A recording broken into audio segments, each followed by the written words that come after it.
Hey girl, and welcome back to the podcast. Welcome to 2024, girl. We made it. Today we are talking about the wellness trends that you better lock in, baby. Lock it in for 2024. Okay, now if you didn't hop on these wellness trends last year or in the years prior, if you were an early adopter, then this year is the year you lock them in. Okay, so we're gonna get into the 7 wellness things that you need to be doing if you just want to have like better sleep, better mood, more energy, look better, feel better, just all the things to be like version your name point 3 or point 4 or maybe we're even at point 5. Okay, like this is the year Erica point 5. Okay, like we have surpassed all previous updates and now we are here, and let's just get into it because I'm super excited. I'm starting to ramble. So number 1, and these are in no particular order. Number 1 is going to be prioritizing your gut health. Now, I feel like gut health has gotten just so popular in last year, and it's really because our gut has so many neurons. It honestly is like our second brain, like it doesn't have as many as our brain, obviously, but it has so many, like hundreds and hundreds of thousands of neurons. And so when we are eating out of balance, or when we have so much like in our toxic load, we really can start to wear on our gut health. And the things that we eat, for example, they can actually start to spill into our bloodstream.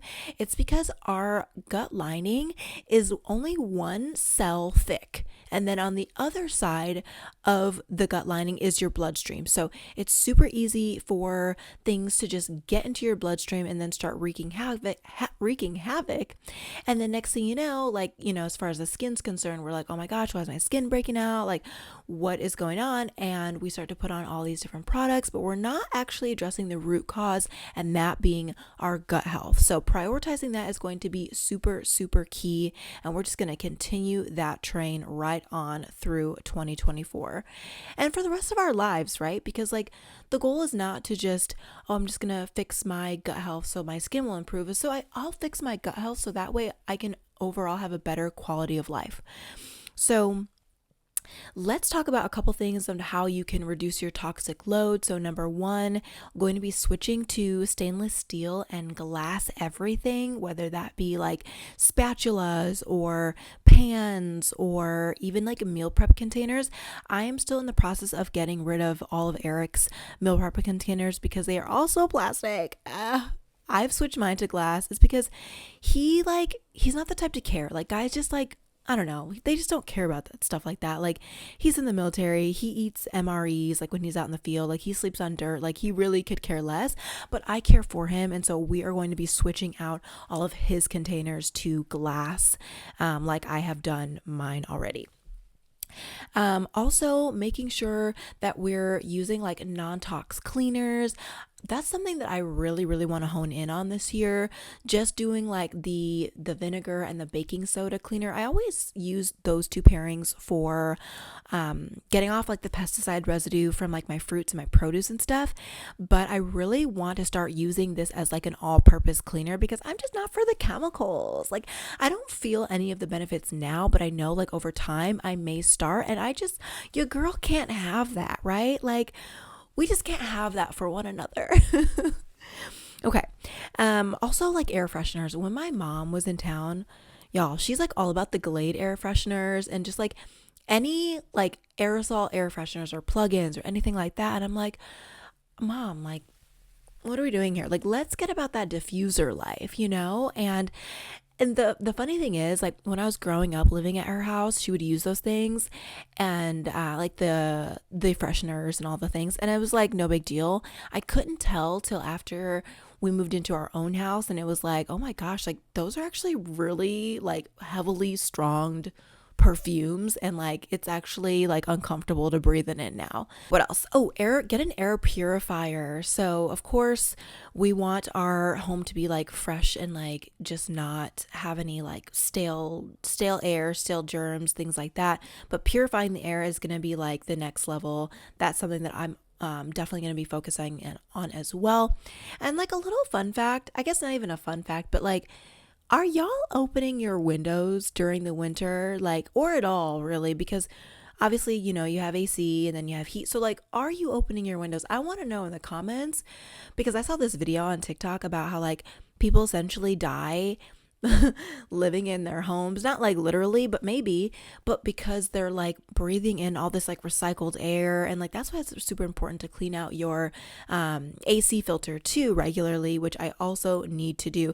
I'm just not like I don't think we should own a home, if I'm being honest. Like, I feel like there's so many things that I just like don't know how to do, or like, if I'm honest, I just like don't have the time, or like I don't want to do them. So I need to be better, because this is my health we're talking about, right?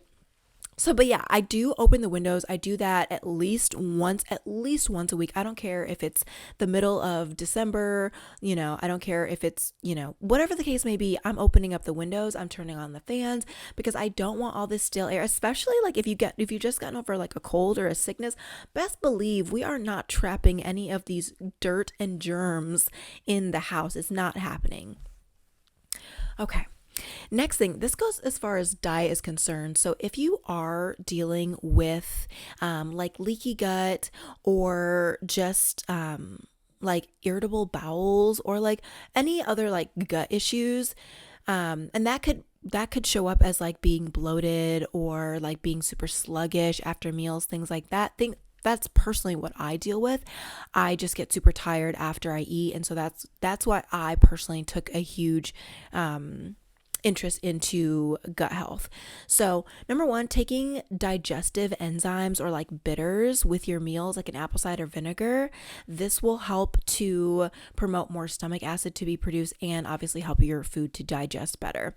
And then also making sure that you're not drinking 30 minutes before and 30 minutes after the meal, because you want enough stomach acid to be produced, and you don't want to like dilute that stomach acid, because then when you dilute it, it's like less better absorbing, or breaking down your food rather. Eating fermented foods, not so much if you have small intestinal bacterial overgrowth, but if you're not dealing with that, then eating fermented foods, because this will help curate like the good bacteria in your gut.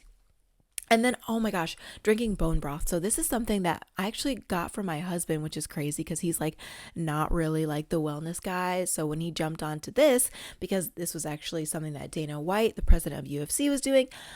Only reason I know that is because my husband told me. But he likes bone broth. And so Eric was like, okay, I'm going to try this bone broth. He was doing a fast with it. It was great. Bone broth is so amazing for healing your gut, because it has like glutamine in it. Really great for your skin, great for collagen production, great for elastin. Bone broth benefits. Do you ever like change your Google browser by accident, and then now you have this random like bootleg browser that never finds what you want? Because same. Really great at supporting the joints because of the collagen. Like we were saying, obviously collagen is a protein that gives structure to the skin and the bones and the tendons. We said it does support gut health, which we were saying. Let's go ahead and click into this and see if it's going to let us know about the glutamine. Glutamine is an amino acid, and so that helps maintain the structure and function of the tissues that line your gastrointestinal tract, and it may also help to reduce inflammation through the gut. Let's see. Obviously, you're getting a lot of protein too from the bone broth. So all my girlies who are trying to hit their protein goals, i.e. myself, we gotta drink that bone broth. The one that I really like, and the one that Dana White also really likes, is from the brand Kettle and Fire. I'll try to put some sort of code or link down below. Ew. I hate when my lips, like your lip gloss gets all gross in the corners. That's literally like my biggest pet peeve. All right, let's move on. We've spent enough time on bone broth. Drink it. It's actually really good. You can make your own if you want, but I'm not that girly yet. I'm sorry. Just not. Ooh, this one, you guys. This one. Cold plunging. Cold plunging. Cold plunging. Cold plunging is that, girl. When I tell you I have a love-hate with cold plunge, Truly, truly. In the morning, like even before I get out of bed, when I'm hearing my alarm go off, I'm like, I'm gonna go get into that cold plunge. Like, ooh, like I love to say that I hate it, but I don't. I really like it. Like, okay, so when we're on our phone, we're getting that dopamine hit, right? It's like super fleeting.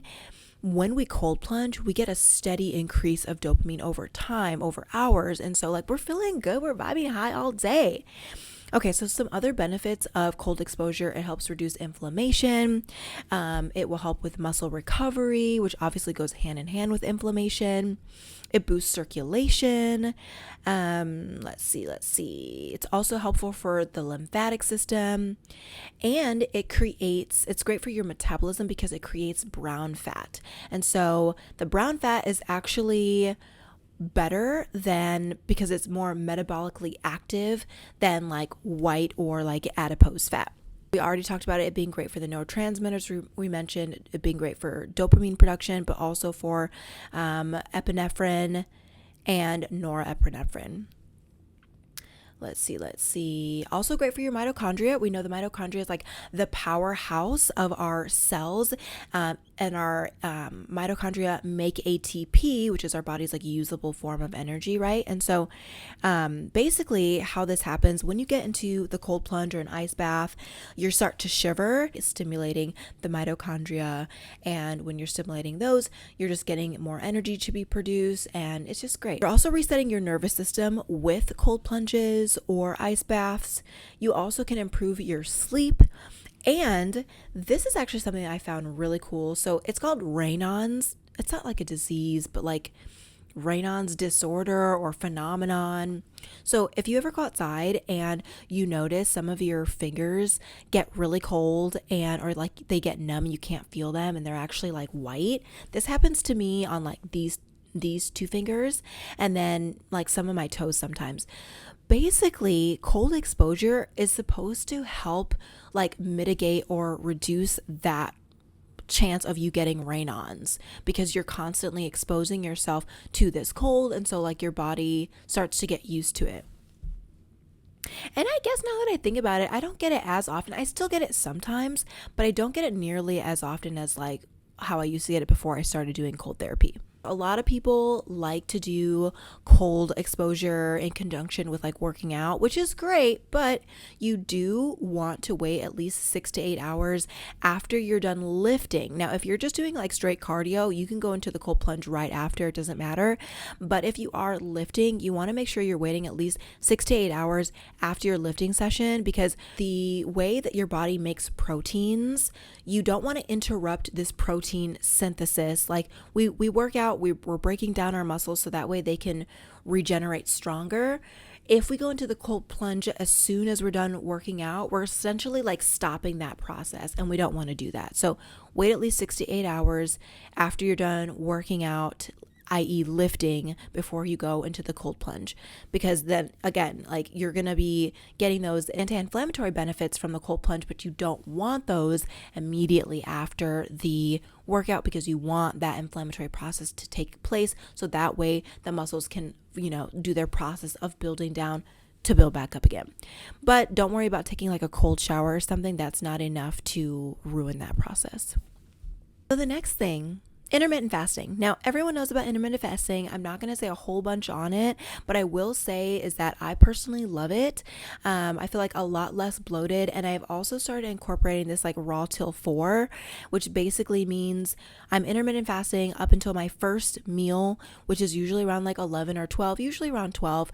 And in that case, that meal is usually a salad or like a yogurt parfait or something like that. And when I tell you, your girl doesn't have any bloating from doing this, it's the truth. Now, I will admit it's a little bit harder now that it's getting cold outside, because like I want like a soup, I want something like warm and toasty to like warm up my lungs and like my innards. You know what I mean? But it's still really good to incorporate some raw things in addition to like bringing a soup or something still warm, like it's still light, and I feel like it's still doing its job.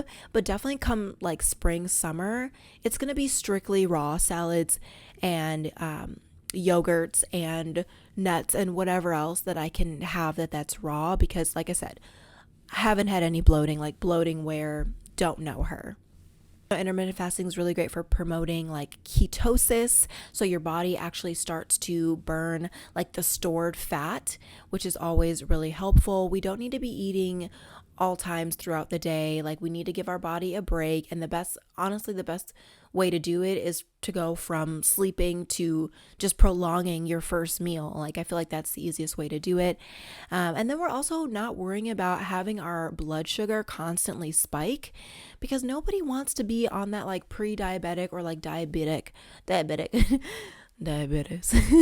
Nobody wants to be on that train. Okay. So like, I don't know who said to have like 5 or 6 meals a day or like 3 meals and like 2 snacks, but that's wrong. Like we do not need to be constantly putting food in our mouths. We just don't.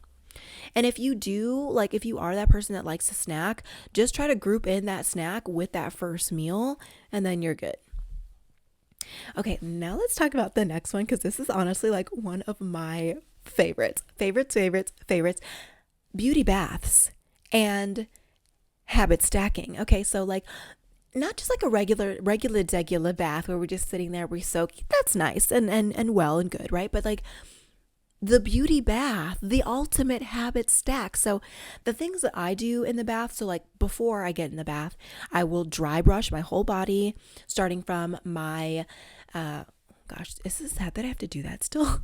If you're watching the video, you know, and if you don't, then good for you. So starting from your right leg and brushing up all the way, watch a video about it. Maybe I'll do like a video demo of it, but dry brushing, really great for promoting lymphatic drainage. We know our lymph system is like our body's trash can. So we got to take out the trash, honey. That's one thing we cannot wait for our significant other to do is do lymphatic drainage for us. I mean, maybe they could, but like, do it yourself before you shower or before you take a bath. You'll feel so good when I tell you. It's like, do you guys remember those like Dentine Ice commercials, that gum where they chewed it and like immediately they were being like dramatic AF and like just like and like everything was just so like minty fresh? Or like that combined with when I can't remember that guy, but in Limitless, when he took the pill and then his eyes were like immediately open. Combine those two moments, but like for your skin. Like that's how alive your skin will feel after you dry brush. Like I'm telling you, it's so good. So great for exfoliating your body, obviously, as well. If you have like KP, like keratosis pilaris on the back of your arms, or like bumpies on the back of your thighs, or like your bikini area, dry brushing is going to be really great for softening up that skin as well. And then as far as like being in the bath, you know, we got to do the Epsom salt. So I did a little bit of research about Epsom salt the other day, because I just was like, ooh, this is cool. And I want to be like really prepared for this podcast episode. So Epsom salt is made out of magnesium sulfate, sulfur, and oxygen. So, you know, my SD brain, I'm like, okay, sulfur, really great for acne. Oxygen, also really great in general, great, but also great for acne, because we know bacteria can't survive in the presence of oxygen. And so all together, and then of course magnesium, great for detox. It helps us sleep. And I'm just like, yeah, overall it's a win-win. And a little fun fact, okay, so Epsom salt is actually named after the town Epsom in Surrey, England. It's great for detox, as I mentioned, great for pain relief, helps you sleep better. I tried this one supplement that my sister had. What was it called? I can't remember what it was called. Y'all, I took it and then I got right in my Uber, went to O'Hare Airport, and when I tell you, like, I was chilling.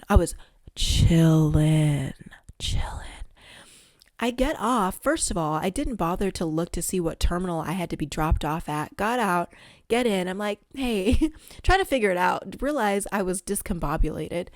Look at my phone. I'm like, okay, I need to be at this terminal. Like, so I asked the girl, I'm like, hey, like, how do I get to terminal 3? And she's like, oh, the look she gave me, I was like, I mean, I could, it's not hard. I can just like walk over there. She's like, well, actually, you can't.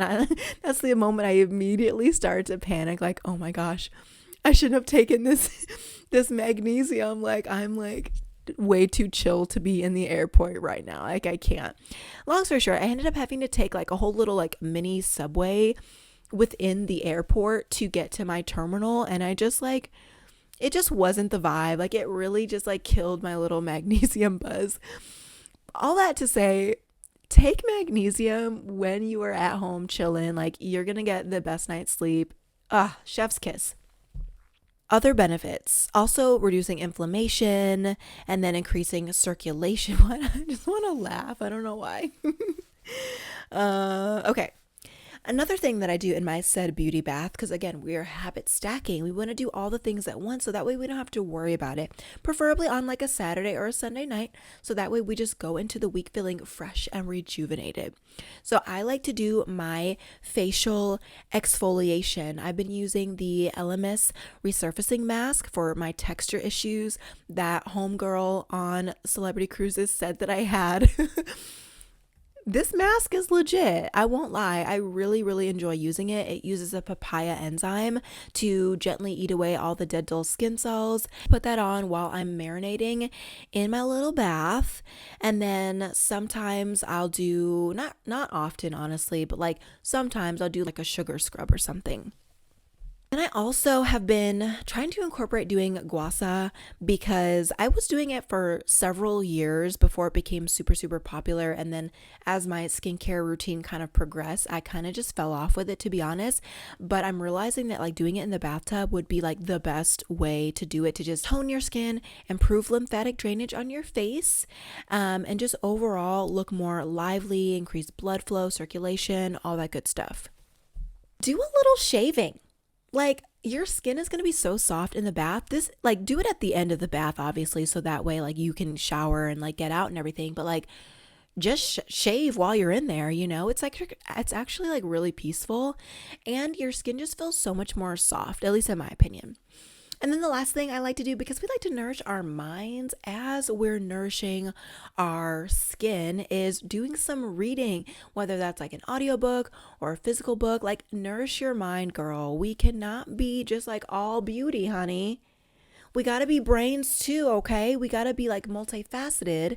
We need to be able to talk about multiple things. So that way, when we are networking, the conversation just doesn't end at that limited scope of, information that right?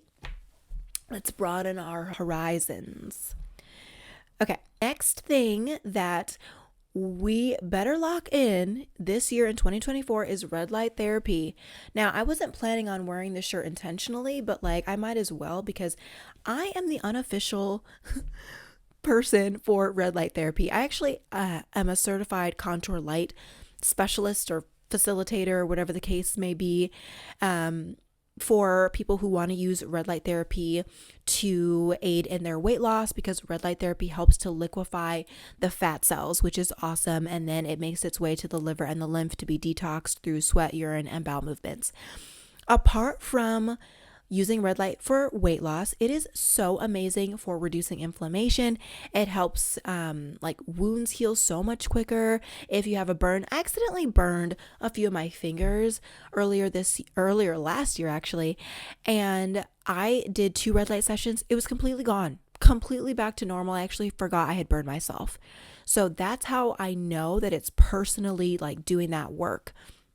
It's also really great at stimulating collagen production by telling our little fibroblasts in our skin to be like, hey, it's time to make more collagen. So the fibroblasts get their little booties to work to make that collagen so our skin looks nice and plump. Okay, let's see here. So as far as like kinds of red lights, so there's a couple different like at-home lights that you can try. I personally just use the one from my work, but then I also have like a regular like LED bulb, which I think it works, but there's some actual masks that have been shown worth the money. So one of those being the Omnilux mask, the Current Body Skin, and then the, I can never say this, DEC. Oh gosh.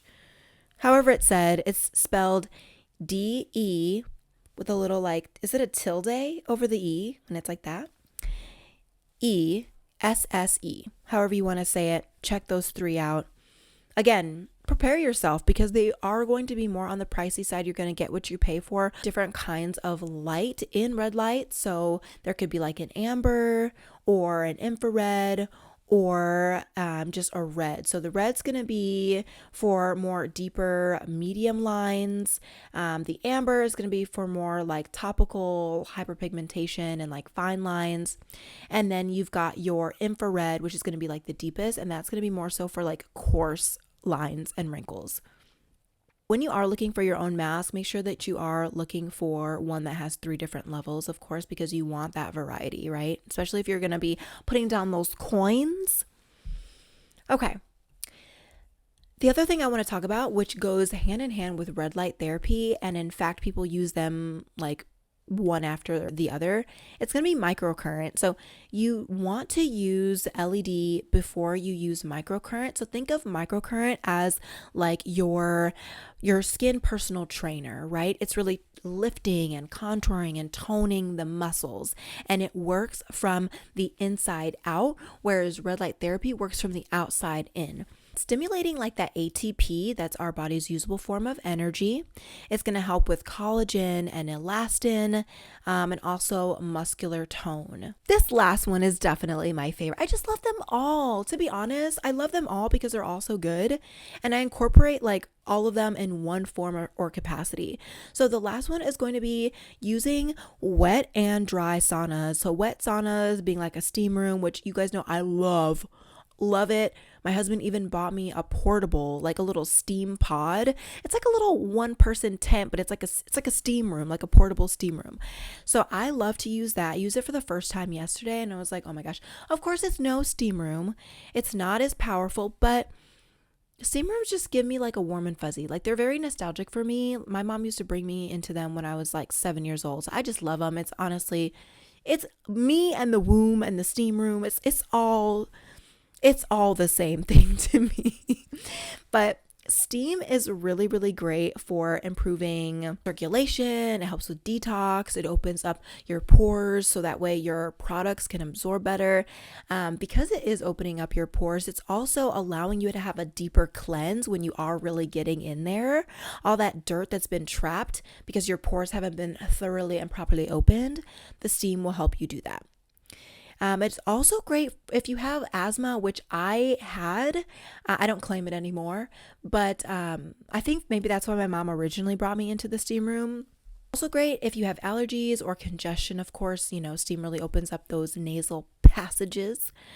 And then it's also really great at relieving pain and tension, which we know it just honestly feels so good. Like if you have like a YMCA, they usually have steam rooms or like a spa, but it's like who's trying to do all that every time you want to go into a steam room? I want a gym that has a steam room. And in fact, I will be registering for this nice country club when we move, which is like, it's going to be so expensive. But, 1, I'm going to be learning through osmosis. And 2, I'm going to be getting my steam on, baby, and my Pilates. Okay. Pilates should be on this list. But I mean, this is like, Pilates is on the list. It's on the unofficial list. So just so you know, get into Pilates. I actually might stop like working out in the traditional sense because I miss Pilates. It was just a vibe. You know when you do Pilates and it's just like, oh, I'm just doing Pilates. I know I can't be the only one who thinks that way. I can't. Let me know in the comments. If you know, you know. Okay. Okay, let's lastly get into a few benefits of the dry sauna. It's actually great for reducing anxiety and depression.